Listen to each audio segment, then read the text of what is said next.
Hello students, today we are going to read your first chapter, the sentence.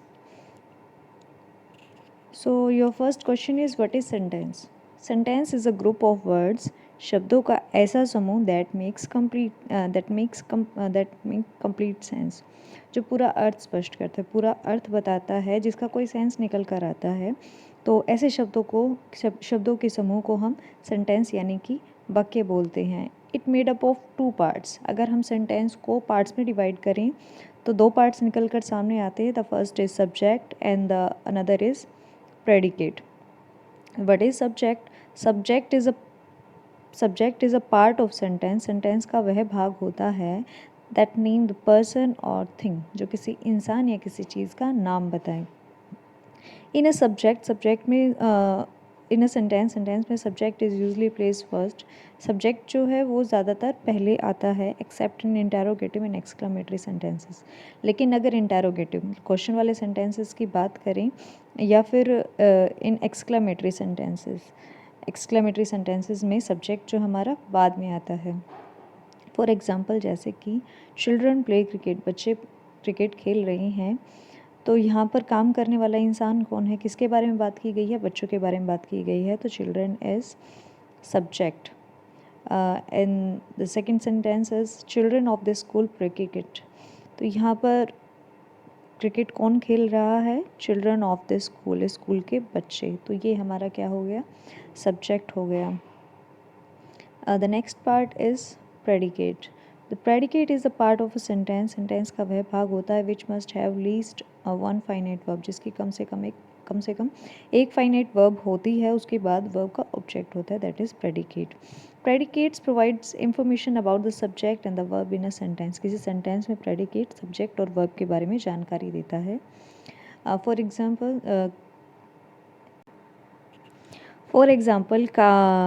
Kanjeevaram village is famous for its handloom saris. Kanjeevaram जो गांव है वो हाथ की बनी हुई साड़ियों के लिए प्रसिद्ध है। तो यहाँ पे किसके बारे में बात की गई है? कांजीवरम विलेज के बारे में। So it is our subject. The portion of the sentence is predicate. Simple और complete sentences have intransitive verb. Intransitive verbs वो होती हैं जो अपने साथ ऑब्जेक्ट नहीं रखती हैं, मतलब एक सब्जेक्ट और सब्जेक्ट के साथ एक वर्ब गिवन होती है। तो ऐसे सेंटेंसेस को सिंपल या फिर इनकम्प्लीट सेंटेंस बोला जाता है। Such sentences have subject verb pattern.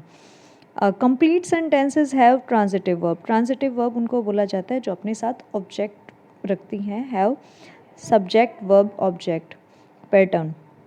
For an example, she will dance, वो डांस कर रही है। यहाँ पे शी हमारा सब्जेक्ट हो गया, उसके बाद हमारी जस्ट वर्ब गिवन है, but this verb don't have any object. So ये हमारा क्या हो गया? सिंपल और इनकम्प्लीट सेंटेंस हो गया।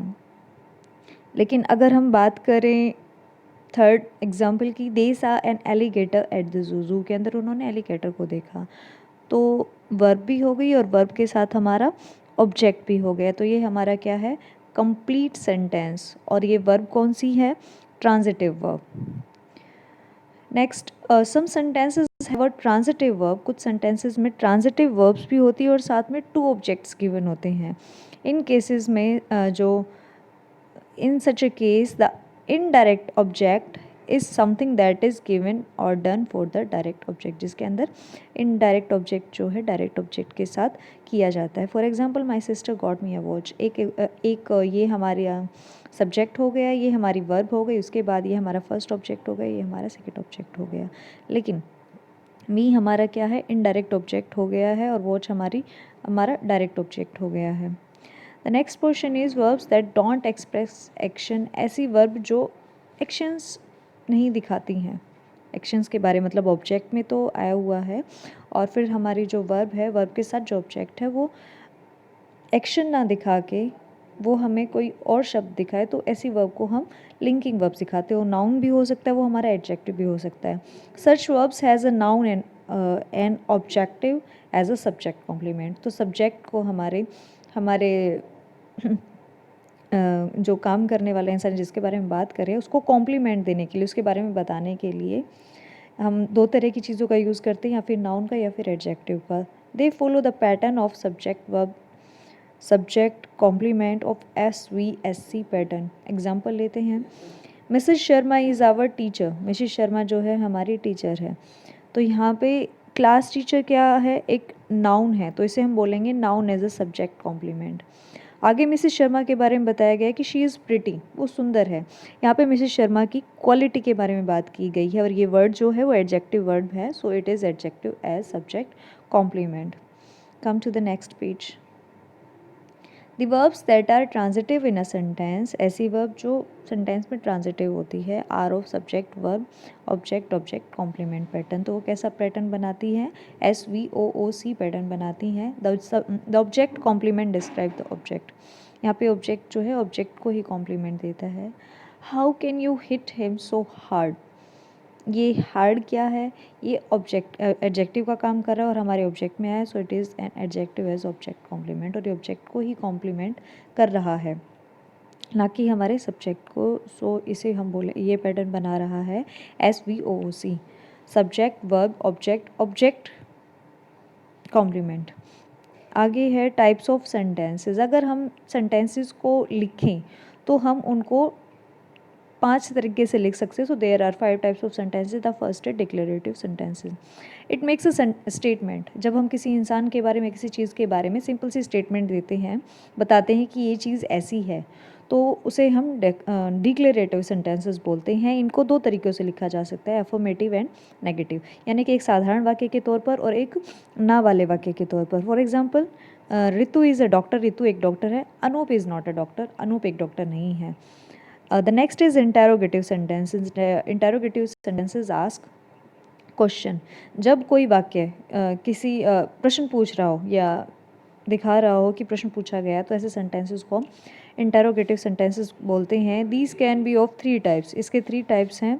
The first portion is WH question. जब किसी सेंटेंसेस के स्टार्टिंग में WH फैमिली का वर्ड आता है, जैसे what's your name, how are you, तो इस तरह के सेंटेंसेस को इंटेरोगेटिव सेंटेंसेस बोलते हैं। दूसरा तरीका इंटेरोगेटिव सेंटेंसेस को लिखना है यस और नो क्वेश्चंस के तौर पर। अगर हमारी मेन वर्ब आगे आ जाए और हमारा जो सब्जेक्ट वो पीछे चला जाए, तो वहाँ पे क्या बनता है, हमारा क्वेश्चन बन जाता है। तो ऐसे सेंटेंसेस को yes no question interrogative sentences बोलते हैं। थर्ड, हम इंटेरोगेटिव सेंटेंसेस को क्वेश्चन टैग के तौर पर डिस्क्राइब कर सकते हैं। Your name is Ruchi isn't it, तुम्हारा नाम रुचि है क्या नहीं है। तो और जो हमारे डिक्लेरेटिव सेंटेंसेस है उनके लास्ट में हम फुल स्टॉप का यूज़ करते हैं, और इंटेरोगेटिव सेंटेंसेस में we use question mark in the end of the sentence.